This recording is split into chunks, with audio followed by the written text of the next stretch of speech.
am joined by Mark Pellegrino, and I'm joined for the first time on the reality show by Don Watkins. Don is actually the person who originated the idea for what later became the reality show. Basically, I can say I kind of stole this idea from you, but I changed it enough that I think if you sue me, it's not going to hold up in court. Don is you title it ARI changes often, but he works for the Ayn Rand Institute. You can tell us the title, and is also the author of Effective Egoism, which you can find a link to buy on Amazon in the chat. Welcome, guys. Good to be here, Rosie. So, Don, I'm going to go to you first with this. We see support, massive support for the Palestinians. One of the reasons why on this channel we're still talking about nothing but the war and things related to the war is the massive support that the Palestinians and Hamas have had in the West, in the streets of our cities from October 7th itself. People were out on the streets on October 7th before Israel took any military action to show their support for the acts of savagery. You know, we saw paragliders are now becoming some sort of a symbol for this movement. Generally speaking, how is this happening in the West? Where is it coming from? Well, I mean, the first thing I would say is that it's really important to take seriously that people are motivated by ideas. And if your model of human nature thinks that everybody just wants peace, prosperity, raise their family, and live a happy life, then you have a really bad model. And I mean, you can just think of history. If you read the history of Christianity, for instance, there's a big strain of Christian believers who used to drink laundry water and give away all their possessions, martyr themselves, castrate themselves, and then to murder unbelievers. And, you get bored and you go on a crusade for a little while. And so you have to take seriously that like ideas really motivate people and ideas really shape a culture. And then if you have that as the context, then what should leap out at you, I think, is that much of the Islamic world and much of the Western world hold deeply anti-Western values. So you can think on the religious side, there's a lot of people in the world who place obedience to Islam above reason, freedom, peace, prosperity. On the tribal side in the Islamic world, they place tradition and tribe above reason, freedom, peace, prosperity. And then in the Western world, there's all kinds of ideas and movements that push against it. But the most, I think, prominent is egalitarianism, which has a deeply anti-Western vein, and does not, in the end, I think, support freedom, peace, and prosperity. And so we can talk about how these different movements try to rationalize their opposition, because they usually don't come out and say, we hate the West because it's free. We hate Israel because it's free and prosperous. But one thing I'll point out is you can spot a rationalization when a grievance is used as a rationalization because it's not genuinely explanatory. That is, even if you thought that Israel did one of these things that they're charged with doing, and often it's completely manufactured, but even when it's not, would you murder and rape civilians and vote for Hamas? No, you wouldn't do that. So it's those kinds of grievances about, well, Israel did this thing. It gives no actual explanation. The only thing that explains what we see around the world and in the Middle East is precisely that ideas are at play. Mark.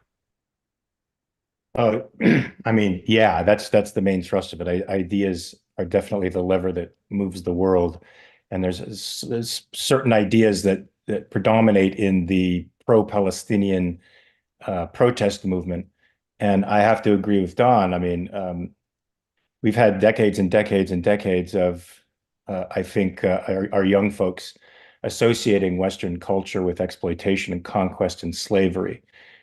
And I think their response to it is a kind of nihilism. If they think these dominant ideas didn't lead to the egalitarian paradise that they think represents paradise, then they have to be obliterated.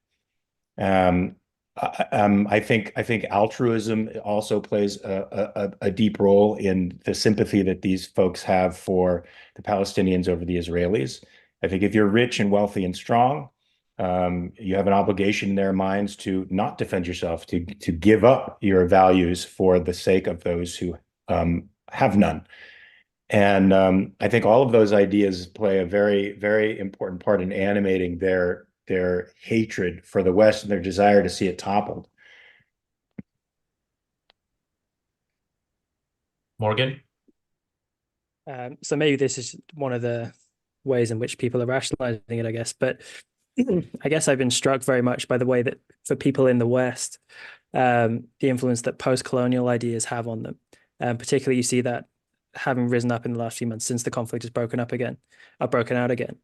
The way in which Israel is a colonizer, it's an oppressor. People like to throw in genocide very much. The way in which that set of ideas towards people either at universities, but also just filtered out into the media, probably in the last 10 or 20 years, that has just become kind of everyday language for people, kind of unquestioned. And so I think it also ties into the way in which people are kind of self-loathing about Western nations. Western nations are kind of big, successful, and the Arab nations are kind of the little guy, the small guy, and who are being kicked around. I think that's kind of almost how it figures in a lot of people's mind. And so it's the big colonizer coming in, oppressing the small Arab nation in the Middle East. And I think that is basically enough for a lot of people just to enable them to think Israel's the bad one, Israel's the one who's committing genocide here. So I think that's a lot of the, at least for young people in the West, I think that's basically all it figures out in their minds. Thank you, Jonathan, for the super chat. Thank you, Catherine. Catherine says, Don, Mark encouraged me to buy your book. That's this book, Effective Egoism. Love it. Helping me a lot. Awesome. Your So check is in the mail, Mark. Thank you very much. So, I sometimes have this like voice in my head telling me to stop thinking like a conservative, or a conservative voice in my head, or conservative like telling me to stop being a snowflake. And I heard kind of both of them last night when I saw this cartoon and actually felt fear from a cartoon. This is a mainstream cartoonist in the UK. He's been published in many newspapers. I think he was regularly published in The Guardian. Yeah, again, Don, this is not in some, group of Nazis under a bridge somewhere. This is mainstream in the UK. Your Well, thoughts? I mean, look, it's not unique to the Israel situation. And so Mark mentioned the issue of altruism, and that's really, really important here. That anybody who has value, they're rich, they're powerful, maybe politically, maybe economically, should be sacrificed to those who lack values. And to take a parallel kind of case, a few years ago, outside of the house of Jeff Bezos, somebody brought out a guillotine and down with abolish billionaires, down with billionaires. That's like, that's even worse in the sense of like, arguably an actual threat to bring out, a weapon of murder in front of a particular individual's house. But what's the basis for it? Well, it's precisely that he achieved something. He achieved something good, and that makes him evil. And that's the whole mentality that I think you see reflected in something like this is we're on the side of morality because we're against those who have wealth, prosperity, demonstrate progress, who are happy. And that puts us on the side of victims. And if we're on the side of victims, if we're on the side of oppressed, then we're in the right. And that's the kind of reaction I have to it, is that like it's disturbing, but not incomprehensible. Mark. Yeah, I agree. The idea is that if you are with the side that you've identified as the victim, then you can do anything. And if you are with the side that you identify as the oppressor, which in this case just means you create values and you're rich and you're powerful, you're happy, then anything can be done to you and you don't have a right to defend yourself. And the rationalizations they use, I think that was a great term from Don: apartheid state, capitalism, open air prison, colonizer. These are all cue words and cue phrases that help the young budding moralists shut their brains off and turn off critical thinking and destroy context and enable them to feel with impunity that they are on the right side. Uh, I think after discussing this at the very tail end, we're going to have to talk about what we can do about it as objectivists, since we're so on the fringes of the culture and not necessarily a part of the major discussion yet, but inching our way into it, because this is very this is very discouraging to observe that half the world has lost its mind, maybe even more than half. So how can we retrieve it again? I hope we get to that at some point. Morgan, you probably know this guy, the cartoonist, and you live in the UK, and you actually live in a place which politically is not the best in the UK, although it's a very nice city. It is. So who is the cartoonist? I don't think you mentioned his name. Yes, because I always forget these things right when I'm supposed to remember them. Okay, Daniel will tell us. but this was published in a mainstream publication. No, this was published. He published it on Twitter, but Okay. it's Bob something. Daniel, if you can look up Bob Moran. Okay, his name's familiar, but I don't know him off the top of my head. I am pretty shocked by that. Maybe I shouldn't be shocked by that, but because it's reenacting the oldest kind of blood libel myths, isn't it? Showing Netanyahu eating flesh. And I mean, I guess I shouldn't be shocked by it because that's something that we've seen come up a lot and has come up a lot. And almost really, I guess when I was growing up, the assumption that I kind of had, maybe this was something I picked up at school, I'm not really sure where, was kind of the Holocaust happened in World War II, and then anti-Semitism stopped being a really viable prejudice that people could get away with expressing in Western society. And interestingly, reading Bob Rich's book, he kind of has a whole chapter kind of combating that and kind of combating that notion. And it's something that hasn't ever really gone away. It just maybe have gone slightly underground during certain decades in the latter part of the 20th century. But what, as everyone knows, one of the most disturbing things that we've seen since October 7th is the expressions of anti-Semitism. And I think really that's all that cartoon is. I'm sure the person might hand wave and say things about how that he's just protesting the bombing because there's the bodies of the children and so on. But the fact that Netanyahu's eating the flesh is just repulsive. But notice this, as Morgan said, they can get away with it in Western countries. Yeah, you can post something like this in the UK. You could create something like this in Israel. Could you create anything like it of a leader of a Hamas leader under the Hamas regime, or basically under any Islamic regime or Middle Eastern regime other than Israel? No, you'd go instantly in jail at best. And that is revealing of whose side is being taken up in this battle. That Israel's supposedly like the most oppressive nation on earth, and yet it's the one where you can criticize your leaders in really obscene terms even. And yet the poor victims who really just desire freedom, could you get away with anything like even a measured criticism? No, of course not. And that tells you something really revealing about the people who are taking sides against Israel. And part of what's revealing about it is the fact that they're using the freedom that they condemn in order to fight against it. And the pathology of people in the LGBTQ community who claim to be pro-Palestinian, when I don't think a single one of them can be openly gay, bi, or trans in the streets of Gaza without being thrown from a building or put in jail or hanged from a crane. So What do you think of that, Don? That's a uniquely pathological perspective that these people have. Um, I mean, to identify with essentially their actual oppressors and to claim that they're not the oppressors, they're the victims, and to identify with them on that narrow status and to leave out the rest of the context.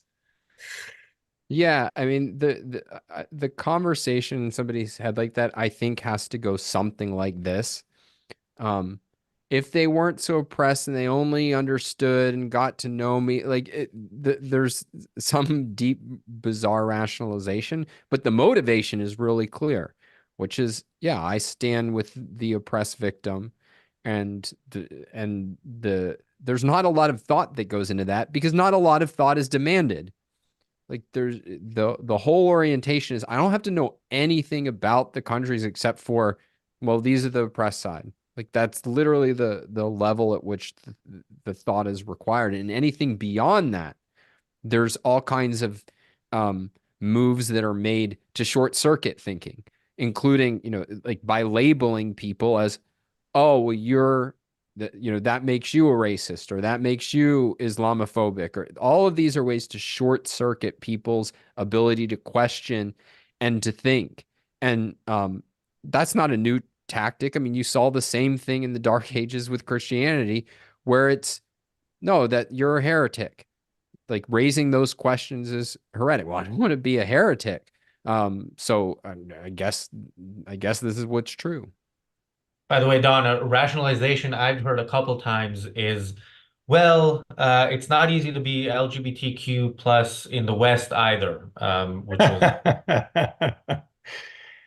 These are people that just have never really gotten out of their living rooms. but by the way, there is I at least once saw footage of somebody, clearly who's clearly LGBT in one of these protests being, shouted at and harassed by it's a weird coalition because again in any actual country where certainly the people would govern like Hamas wants to govern and like Hamas has governed. The other voices would be silent. LGBTQ is kind of very in your face in how it doesn't make sense, but feminists being a part of it, anybody who's claiming to be for any type of rights, uh, it really doesn't make sense, and it shows that. Well, it makes perfect sense if you get this, that the alliance is not based on people who agree on something, but people who share a common enemy. It's not, oh, we share a common ideal with people in the Middle East. No, it's all we hate the West too. And you Yep. get all kinds of crazy alliances when they're based on a negative like that. They're crazy in the sense of if you like, I mean, this is one of the things objectivism is very big on, is that life is about positives. And what you want to be crusading for are positive ideals, things that you're for, not things that you're against. And movements become very, very dangerous and are very apt to go bad if they're oriented in a fundamentally negative way. And and so it's one of the reasons why, as much as social justice egalitarianism, I think, is a real evil, I am very, very careful about allying myself with critics of social justice egalitarianism because it's, do we actually agree on anything except that these guys are bad? I mean, this is part of the rise of Nazism, for instance, was, well, the communists are bad and we're scared of the communists taking power in Germany. The Nazis are the enemies of the communists, so it seemed. So we're allies with the Nazis. Well, that you can see that line of reasoning is really, really dangerous.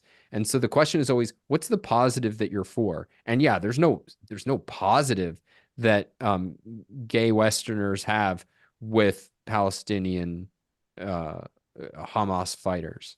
Yeah, I've mentioned on this show the beginning of a documentary that I once watched about the revolution in Iran, and this communist woman who had since fled was interviewed, and she said, "Yeah, we marched alongside the the Islamists because we were against the Shah, and then they got to power and they were worse than the Shah." And she was surprised. Now I don't know what they would have done, the communists, if they had been in power. But yeah, there's a lot of that. We spoke about the previous mayoral election or the one before, where one of the candidates uh, defined himself as the anti-woke candidate, and it like lost my vote by doing so because that was his whole shtick. I'm anti-woke, and there wasn't any positive in there.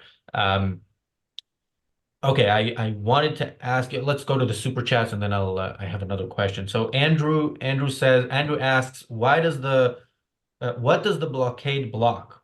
Luxury goods, cars?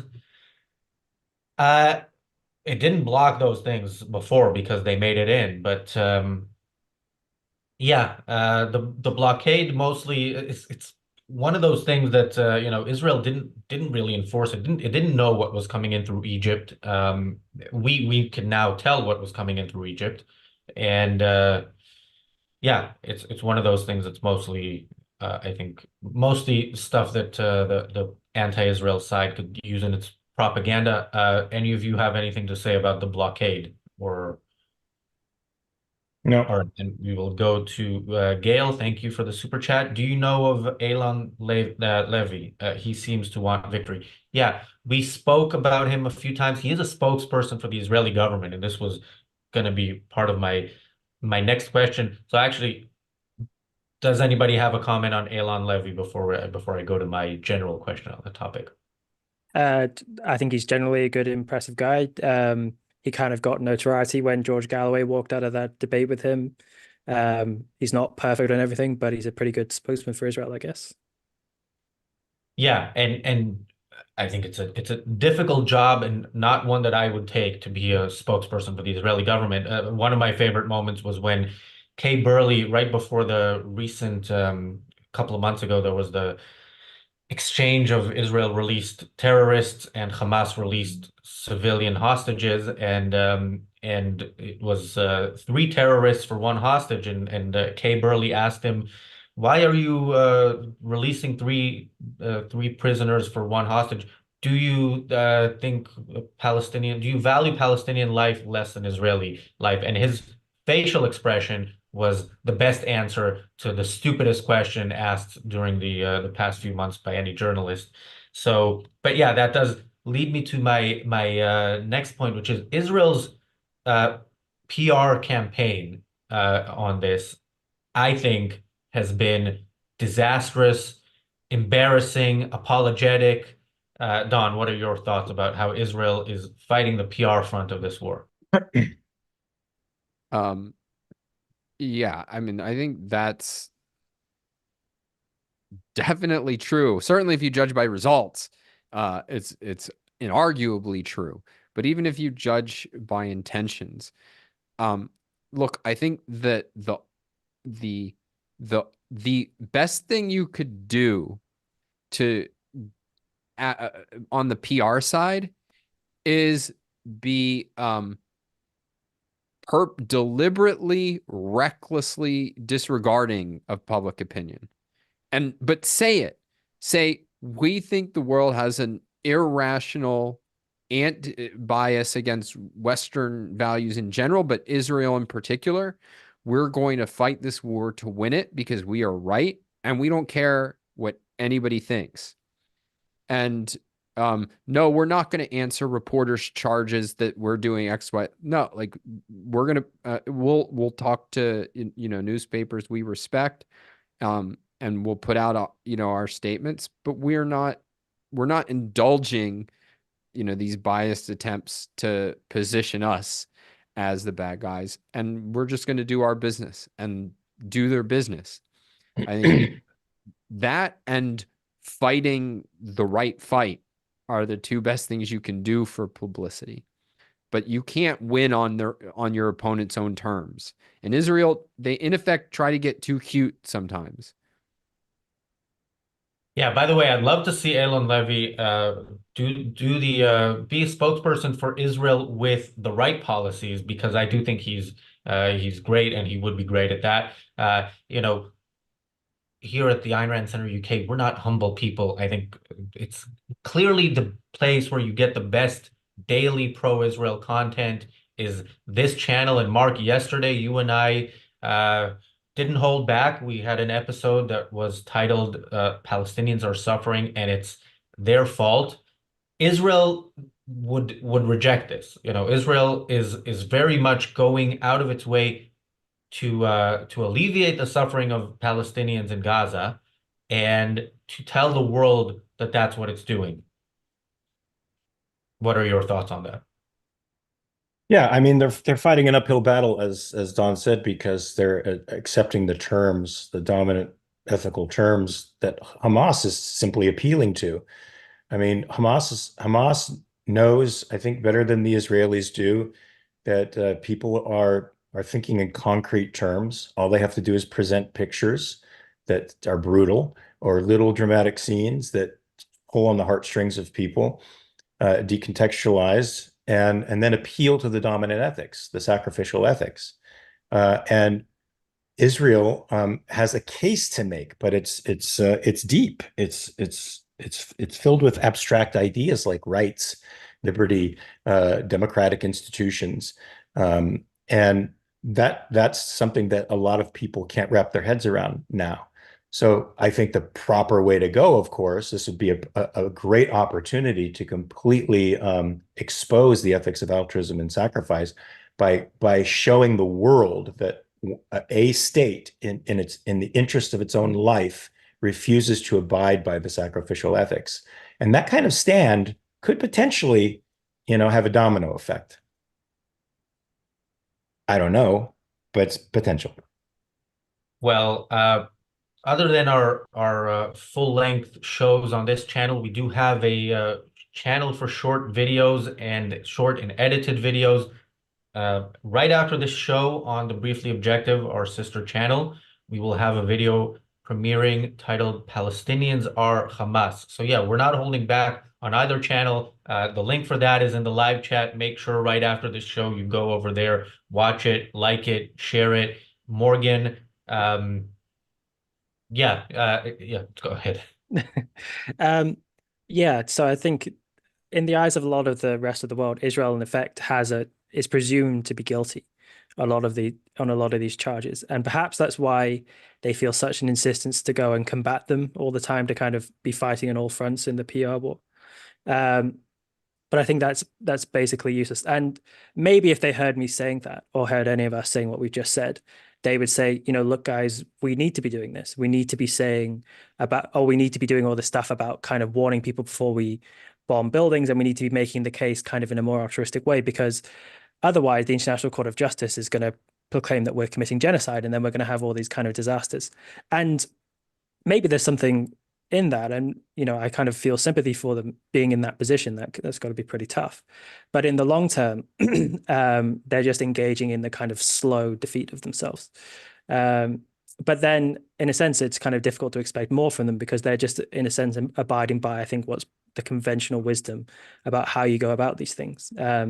If the actual conventional wisdom is to engage in a more principled way, in the way that we're kind of laying out, then that's actually news to me. But there you go. Thank you, Daniel, for the super chat.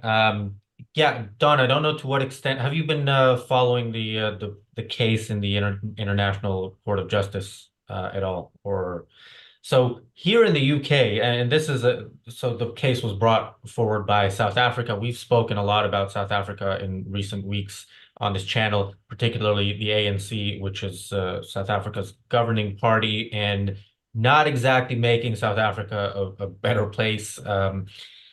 But yeah, here in the UK, there was a whole section of the Palestinian propaganda machine which jumped on this. They jump on different things. They jump on stuff from Al Jazeera. Al Jazeera is Qatar, the Qatari government news organization, and Qatar is a dictatorship. It's not like you have PBS and we have the BBC, and we don't like them, but you know, there's some sort of they have to answer to somebody a little bit. In Qatar, Al Jazeera answers to uh, totalitarians, basically.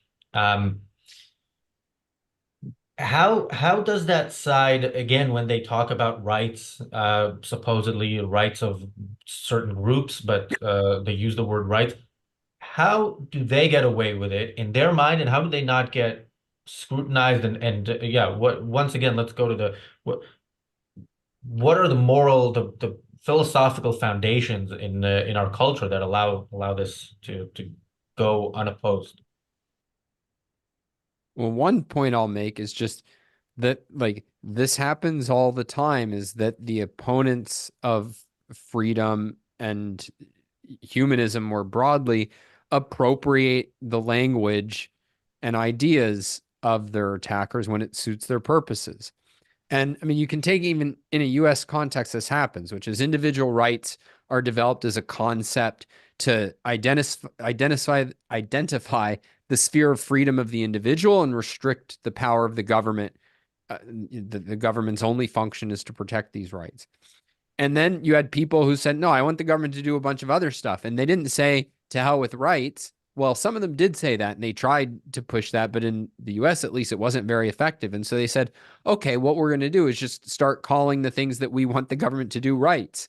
So, you know, you say there's a right to life, liberty, and the pursuit of happiness. We say there's a right to a job, the right to a meal, the right to daycare, the right to whatever we want the government to seize from some people and give to others.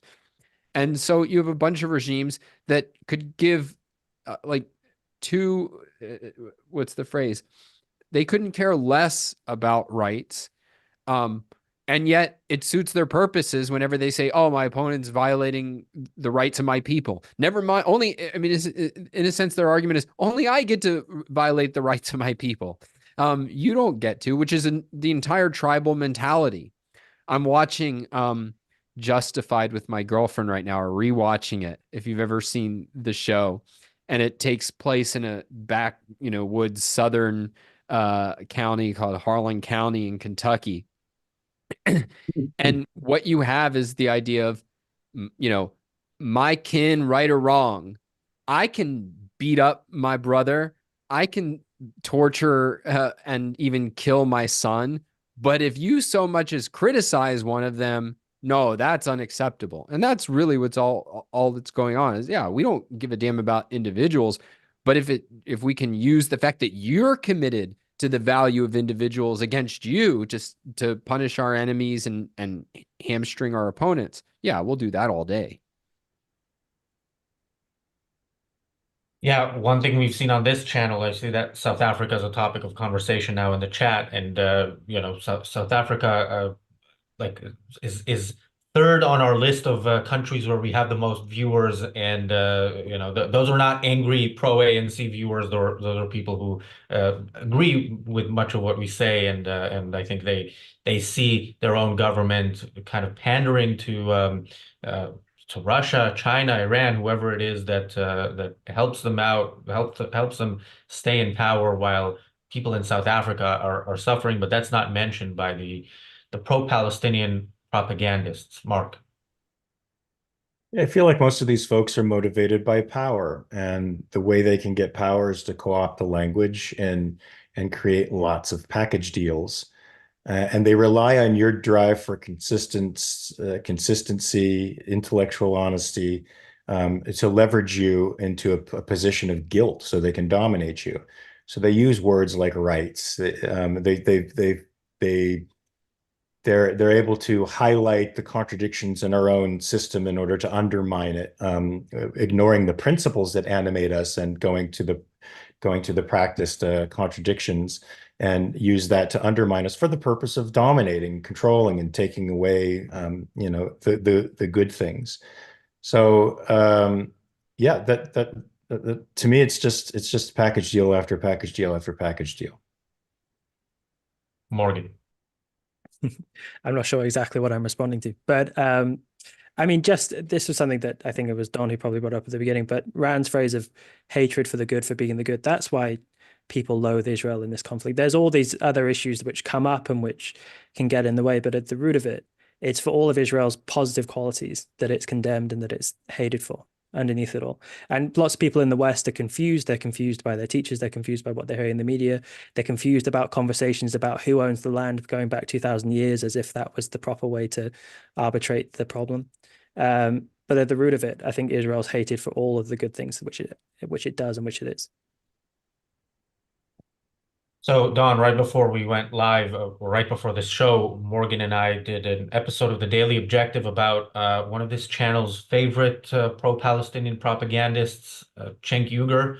Mark and I did a show about him on Christmas Eve. It's a good way to celebrate Christmas.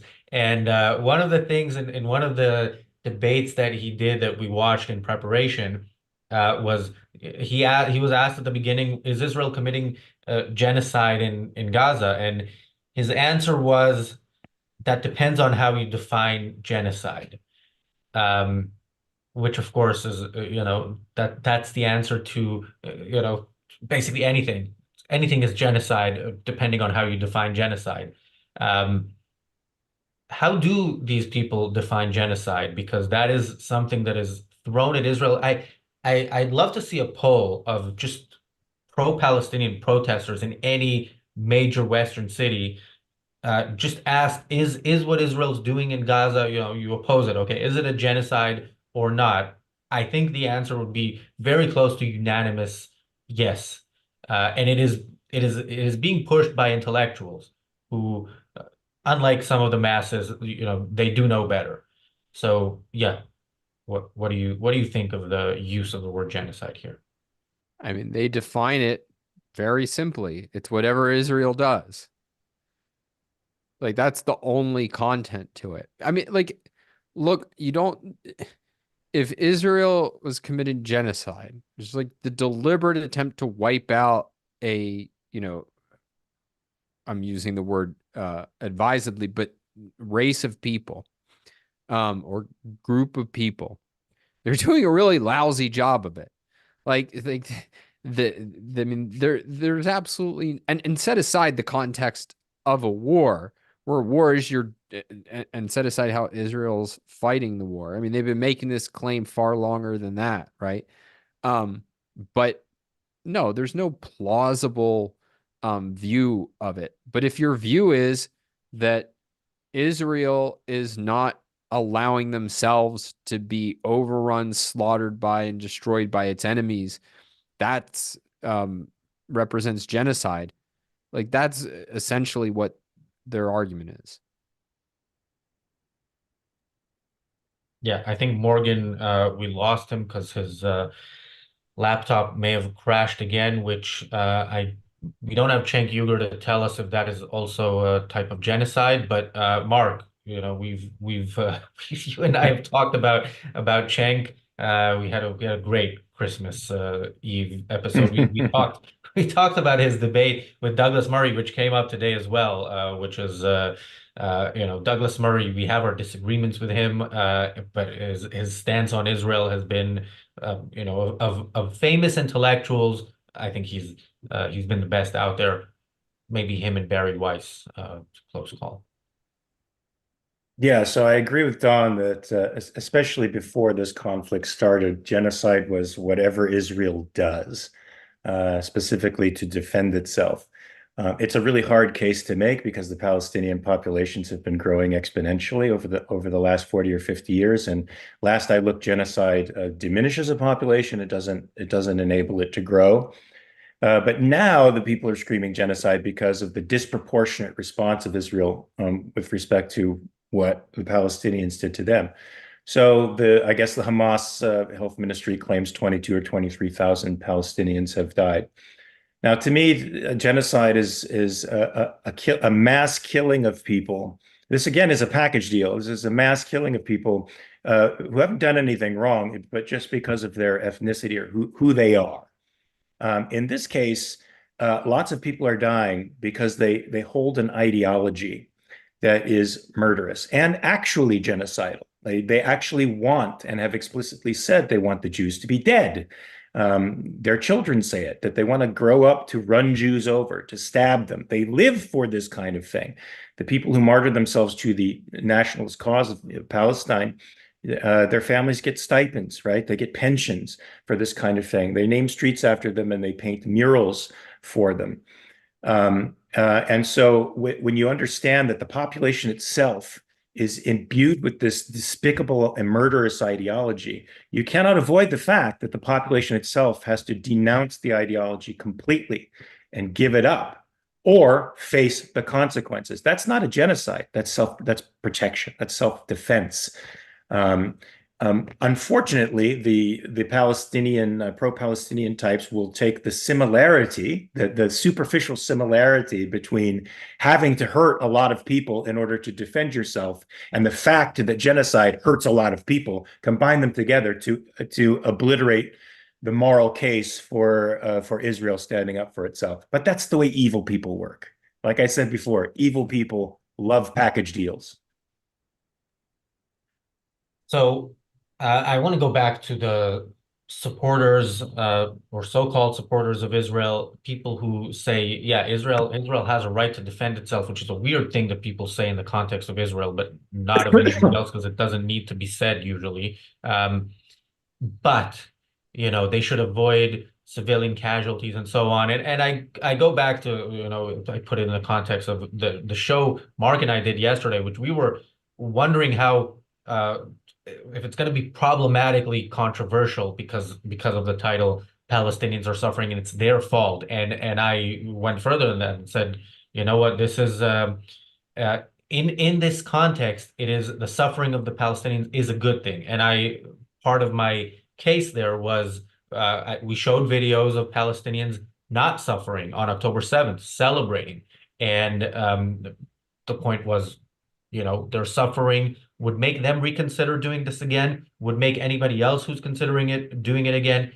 First of all, what do you think of that? And what do you think of the fact that that is so outside the mainstream view? And the mainstream view basically ranges from pro-Palestinian and anti-Israel to Israel can defend itself, but not really.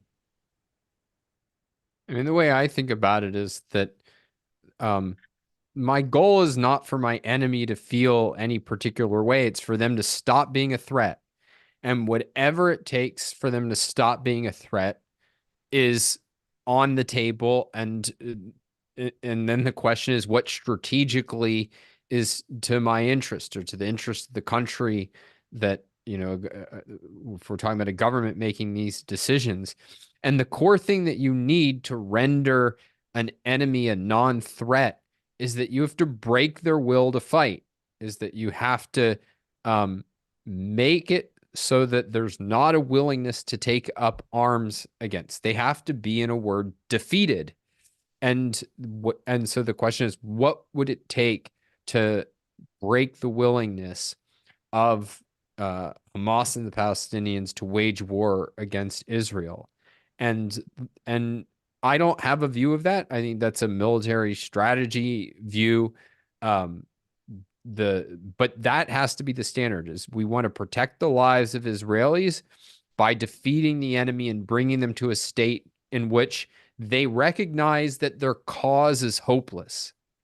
And that's the point at which people will lay down arms and live in peace. But what can't be, what isn't true is that, well, if we just take out a couple members of the leadership, we've accomplished anything. No, I mean, it's like taking down any criminal gang. There's always people waiting in the wings if they think the gang can still flourish and it's profitable to be part of the gang. So long as they believe that their anti-Israeli cause can still win, then they're going to continue to take up arms with it. Mark? Yeah, I agree. First of all, let me say an apology with a but is no apology at all, and telling somebody they can defend themselves except by the use of the means to defend themselves is also not not permission to do so. Not that you need permission to defend yourself, but it's certainly not permission. It's a lie. Look, I mean, in the real world, in the world of individual action, you do something wrong or bad to yourself, you feel the consequences of it, and the consequences enable you to judge in the future whether or not you should take that action. If I eat bad food and it clogs my arteries and I have a heart attack, but survive it, I can then make adjustments to my behavior to make sure that doesn't happen again. The Palestinians have had the whole Palestinian identity, as a matter of fact, is bound up in this idea of warfare and the death of Jews, and they have carried out that ideology for decades. Even before there was a Palestinian identity, they've been carrying out this murderous, genocidal kind of action for decades. And every time they've been fought to a stalemate, there's been some kind of agreement that's allowed them to persist in the idea that it's possible for them to succeed at what they do, as Don said. Well, they need to learn in no uncertain terms that it is, in fact, impossible for them to achieve what they want, particularly through the means that they're trying to achieve it with. And that method that they have been using for decade after decade after decade will now end in total and absolute destruction. If they want to live, if they want to embrace life and have actual peace and real liberty, they're going to have to denounce this ideology completely, renounce it, give it up publicly, and surrender unconditionally. And these pro-Palestinian movements, these people online, whether they're bots for the pro-Palestinian movement or whether they're just, people who have a low moral compass, are encouraging these people to fight on further. As I think we said the other day, Razi, the Hamas leadership looks at this and says, all we got to do is hold on a little bit longer, and Israel's going to lose its resolve. America is going to lose its resolve. They already are. The whole world community is already losing its resolve. Good luck. I mean, we need the Israelis to take Don's perspective, which is a very healthy disrespect for the opinion of the world. Yeah, by the way, Israel's leadership isn't going to lose its resolve because it never had any to begin with. I mean, that is the well, at least they paid lip service to the resolve to completely destroy Hamas. I just don't think they said publicly that also implies a type of entanglement with the Palestinian people that looks ugly to folks sitting in their comfortable houses, in New York City, who don't understand the moral calculus there or don't want to understand the moral calculus. I think Al-Gargate said something very good a while back, that part of the problem here also is the attempt to sanitize war. The idea, people forget that war is the absence of civilization. The Hamas and the Palestinian people said, we no longer hold to rights. We no longer hold to persuasion. We no longer hold to the pillars of civilization. We're throwing those aside to dominate you. So they gave up civilization when they invaded Israel. They gave it up. And now when they are in the position of being dominated and beaten, to say, I want civilization now, uncle, I want civilization. Nope. No, you want civilization always and every time, or you're going to get the result of no civilization. We're going to put you back in the dark ages where you belong. Yeah, as the thumbnail for yesterday's episode said, war is hell, don't start one. So I saw this tweet about a week ago. It said by a columnist for the Jerusalem Post, it said, Israel is the indigenous land of the Jews. Fact. How much of Israel's PR problem and the fact that people in the West support the savages, how much of that is the result of the fact that some of the arguments for Israel are not exactly civilized and certainly not reality based? I don't think that's the major driving factor, except in the sense that it stops them from making much better arguments. I mean, one of the really important things to get is that you don't need to know the whole history, even the last 100 years, to judge the countries involved in this conflict or the players involved in this conflict, let alone of 6,000 years or something like that. Like that's just so not relevant. You have an essentially free country being attacked in barbaric ways by people who are deeply opposed to freedom. And that's literally all you need to know to have a moral perspective on who's in the right and who's in the wrong. That's it. That's end of the story. No dictatorship, no authoritarian regime, no theocracy has a right to exist. And if they're trying to impose by force their will on a country that, whatever its flaws, leaves a lot of room for, enables a lot of people to pursue their lives, their happiness, then that regime has to be stopped and that movement has to be stopped. And so I like, even if it were true that, you know what, no Jews had been in Israel until the 1940s. So what? That's not what gives a person, that's not what gives a country a rightful claim. What gives it a rightful claim is that it's committed to freedom, and Israel is certainly by world and historical standards radically pro-freedom in a wasteland of countries that are deeply anti-freedom.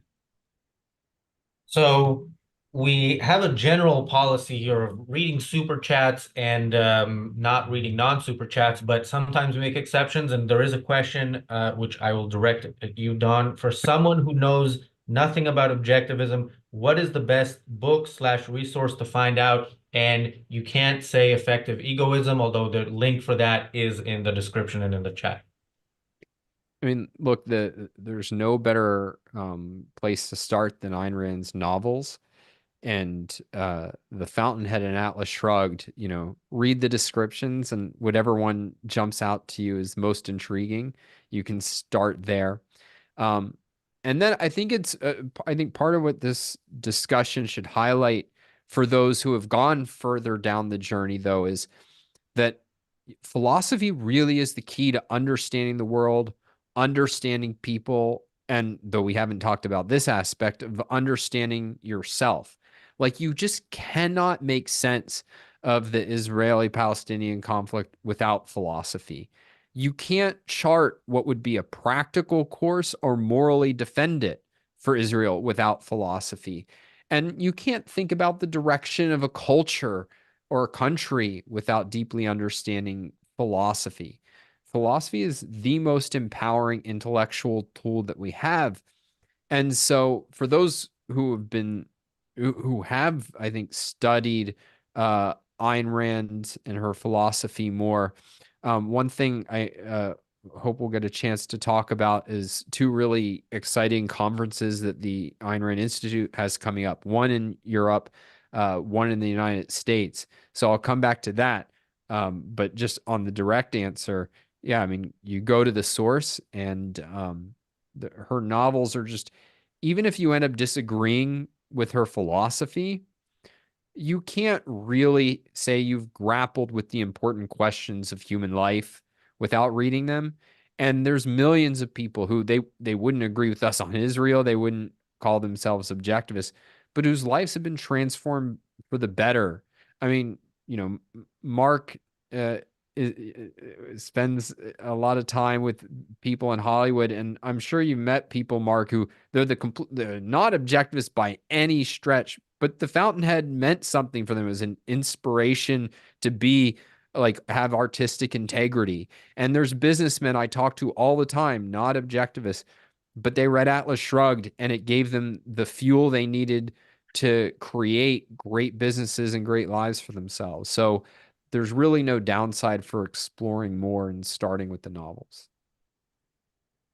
Akira says in a non-super chat, Razi, how could you read others' non-super chat comments? Wasn't I special? Of course you're special. That's why I read your non-super chat comments frequently and others only on special occasions. Thank you, Christian, for the super chat. Christian says, I think it is difficult for civilized people to accept necessary war. necessary in parentheses, because it is savagery, especially in Europe. Yeah, I mean, look, decent people, people who love and embrace liberty and reason, don't like to hurt other people. It's not fun. But you see the opposite of that perspective when Gaza brutally murdered and raped women and children and beheaded these children. You see a celebratory attitude there that you simply wouldn't see in a free country that has to get on with the business of doing something that it doesn't like to do in order to survive. It must do it if it has any self-esteem.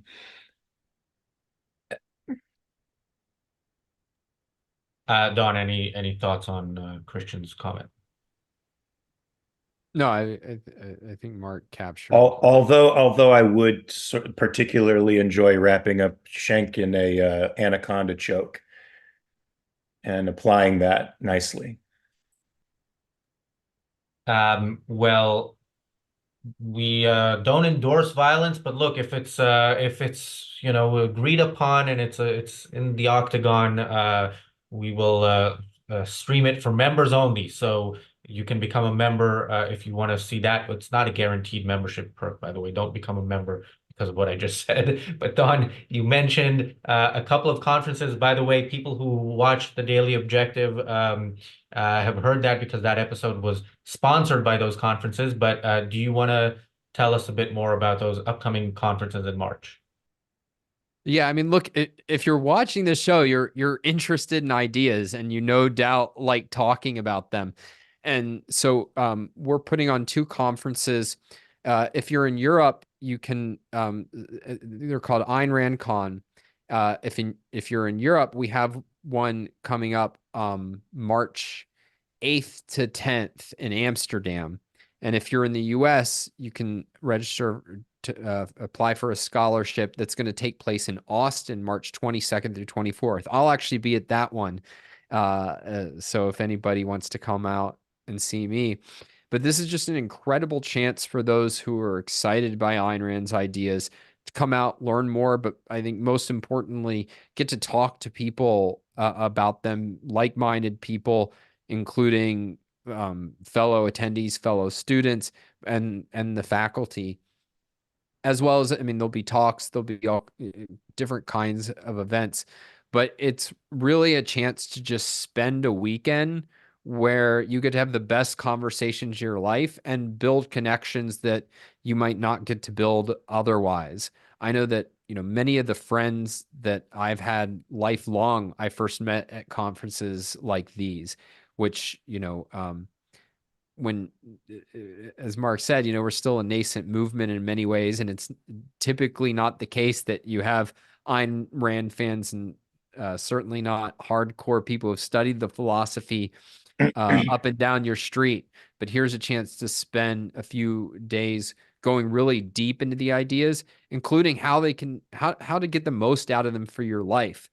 I mean, that was really one of the reasons I wrote my book, is that these ideas are important for understanding the world, and they're important for living your life. And so a lot of what we focus on is how do you get that practical mileage out of them. So for the scholarship deadline is January 31st and at 11:59 p.m. to be exact. So if people are interested, they want more information, they can go to aynrand.org/start here. And we have all the information there and really encourage people to apply and turn out. I think it's going to be some really incredible experiences. Yeah, I agree. As I mentioned on the Daily Objective, I've been to all the European conferences and I will be at the upcoming one as well. And you get to hear from some of the greatest intellectuals in the world, and you mentioned the conversation. So, socially and intellectually, it's just a great experience. It's worth it. If you haven't read Ayn Rand, you should start and like get through at least some of it before the deadline. And if you have, you should already apply. Mark, you are on Twitter, and I see we've been getting some trolls in the chat recently, and you like feeding trolls, right? So can you send them to your Twitter so they Yeah, can come on out to Mark R. Pellegrino on Twitter, and for you trolls on Israel, go check out my Israel video and troll me there, and I'll troll you back. I'm also on Twitter, or X as it's now called, at Razi Ginsburg. I just got to 1,000 followers. Mark, can I now self-identify as an influencer, social media influencer? How much can I charge That's a for question for sponsorship? Elon. That's the question for Elon Musk. Yeah, so, But and you're Don, getting you're also close. on Twitter. Yeah, I'm on Twitter at Don's Writing, and people can follow me there. You don't like trolls, right? You don't feed them. Very rarely, unless I can't resist, I mostly ignore them. But no, and there my focus is mostly on the positive, on ethics and how to live the best life you can using philosophy. Yes, I just retweeted something that you wrote that was fantastic. So whoever has the guts to go to my Twitter page, look at what I retweeted there from Don. It'll fill your day up with something very good. Thanks, Mark. Thanks, Mark. Thanks, Don. Yep. Thanks, Morgan, who we lost along the way, but we will see him back here hopefully tomorrow or in the coming days. And yeah, we're back with the Daily Objective and the reality show tomorrow. I will be interviewing on the Daily Objective somebody who is in Israel. You hear about the suffering of the Palestinians. You don't hear about the fact that Israel is actually a country at war, surrounded by enemies. Hundreds of thousands have had to flee their homes. You hear about people fleeing their homes in Gaza. You don't hear about the ones in Israel. So that's going to be an important episode. Thanks, everybody. If you find value in this content, like it, share it, subscribe. And actually, we are sorry, Daniel. I know you're going to be upset with me, but we are a bit late because there is a video on our other channel, The Briefly Objective. Make sure you go over there and watch that. Thanks, everybody, and we'll see you back here tomorrow.